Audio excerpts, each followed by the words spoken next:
Atualmente, Portugal está em alta tanto para conhecer como para trabalhar. Nas últimas 2 semanas, houve um aumento exponencial de chegada de pessoas no aeroporto de Lisboa, onde grande parte deles são brasileiros. E, consequentemente, cresce também os relatos de dificuldades e problemas que esses imigrantes se encontram quando vêm morar em Portugal. Relatos positivos e negativos. E é sobre esse assunto que eu irei falar hoje no vídeo, claro, segundo a minha opinião.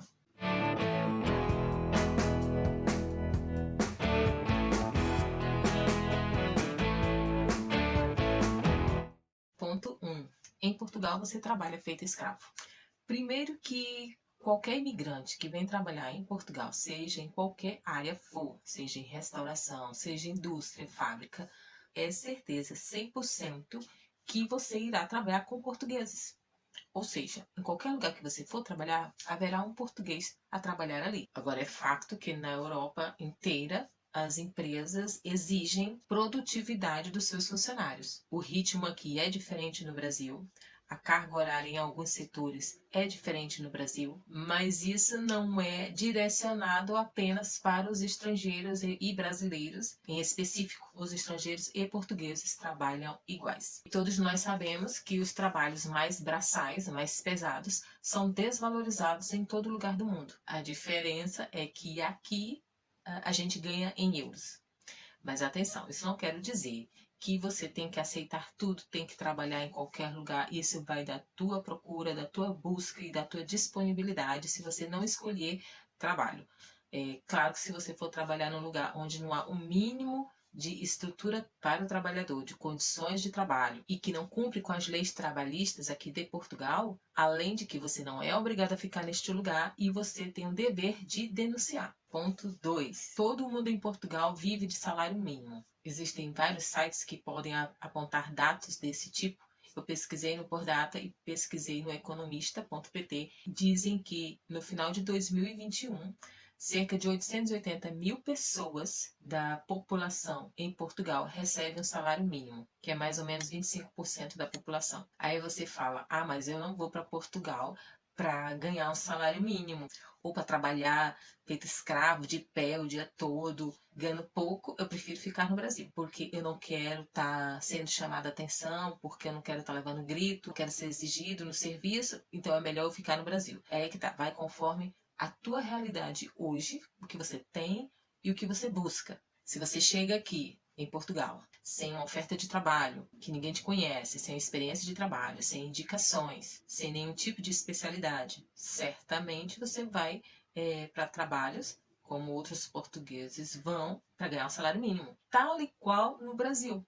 Todos que têm apenas o ensino fundamental ou aqueles que chegam a ter um ensino médio e que não tenham nenhum tipo de curso profissional ou especialização, vai também receber apenas um salário mínimo. Entenda que sem formação não se ganha mais nenhum tostão em lugar nenhum. E se não se tentar se especializar em algo aqui em Portugal, você vai ser um empregado assalariado comum como qualquer outro português. Ponto 3.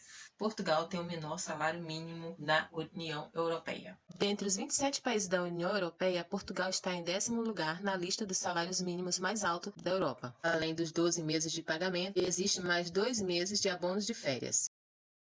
É um salário mínimo, é insuficiente, mas não é o menor da Europa. Por exemplo, para um casal, onde se os dois não trabalharem, vai ficar difícil. E principalmente na atualidade, na realidade que é hoje no mundo inteiro, mas eu vou focar só em Portugal, devido a esta guerra que está acontecendo ainda na Ucrânia com a Rússia, veio desestruturar financeiramente em muitas áreas e houve sim um aumento em bens e serviços. Na minha opinião, mesmo com toda essa dificuldade, Portugal ainda tem um custo que muitos países que têm um salário mínimo maior. Atualmente, importa mais o quanto se gasta do que o quanto se ganha. E lá voltando à questão do planeamento e organização. Um casal e os dois trabalham e conseguem um aluguel mais baixo, com menos gastos extras, consegue-se viver tranquilamente, mesmo que limitado. Ponto 4. Portugal tem pouca oferta de trabalho. Para quem não escolhe trabalho e tem a mente aberta de que você precisa chegar e ter que trabalhar, não fica sem trabalho em Portugal. Claro que vai depender da região e da cidade que você vai morar. Aqui no Conselho de Almada,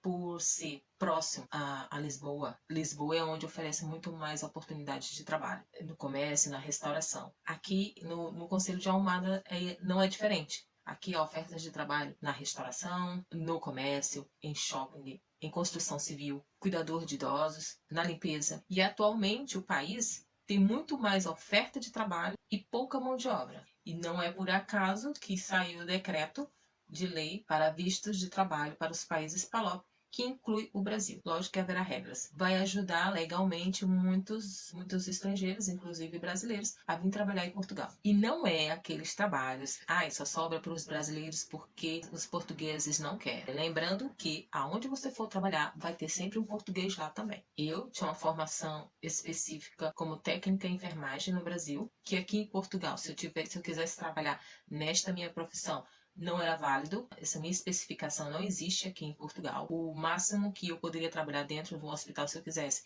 é como atendente, assistência médica, é como se fosse a antiga auxiliar de enfermagem. Foi assim que eu comecei na enfermagem. E se eu quisesse, eu teria que fazer uma equivalência do meu certificado de ensino médio para eu poder ir trabalhar dentro de um hospital. A experiência que eu tive aqui em Portugal foi trabalhando em restauração como auxiliar de cozinha num restaurante de praia aqui no Conselho de Almada. Eu já falei isso em outro vídeo, foi uma semana. De 5 funcionários eu era a única brasileira. E é assim, um local que eu nunca tinha trabalhado na minha vida, foi duro, foi uma semana dura, é verdade, uma experiência que eu passei a respeitar muito as pessoas que trabalham em restauração. Eu não fazia ideia do que era trabalhar em restauração e que não fiquei mais tempo devido às dificuldades de transporte, de chegar até lá, que eu tinha que ter um transporte próprio, também porque logo em seguida eu fui chamada para fazer a cirurgia, da qual eu estava em fila de espera.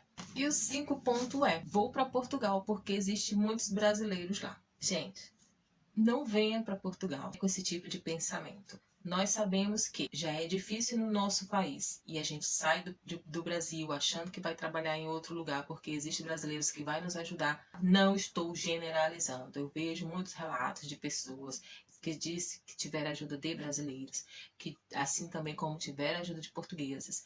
Mas tudo que você tiver de fazer aqui na questão de legalização vai ser exclusivamente pela tua força de vontade. Tu que vai ter que sair com seus 2 pezinhos e resolver. Sair da tua zona de conforto, procurar casa, procurar trabalho, se adaptar, falar com pessoas. Tudo aqui vai depender exclusivamente do teu esforço, correr atrás. Porque nada aqui vai cair do céu. Não venha confiando no outro. Não estou a generalizar, não estou falando mal de brasileiros aqui em Portugal. Eu tenho que alertar aquilo que eu vejo, aquilo que eu ouço, aquilo que eu leio. E tenho sim que preparar de alguma forma alguém a quem chegar esse vídeo, preparar para isso, para a realidade. Que você não vai deixar de ter problemas. Aqui você vai ter problemas e dificuldades como se você estivesse lá no Brasil ou como se você estivesse em qualquer outro lugar do mundo. Espero que vocês tenham gostado. Lembrando que esses pontos são conforme aquilo que eu leio, aquilo que eu busco, aquilo que eu vejo e é a minha opinião. Desejo que vocês se organize bem, planeie bem e tenha muita responsabilidade quando pensar sair de um país para outro. Até o próximo vídeo. Tchau!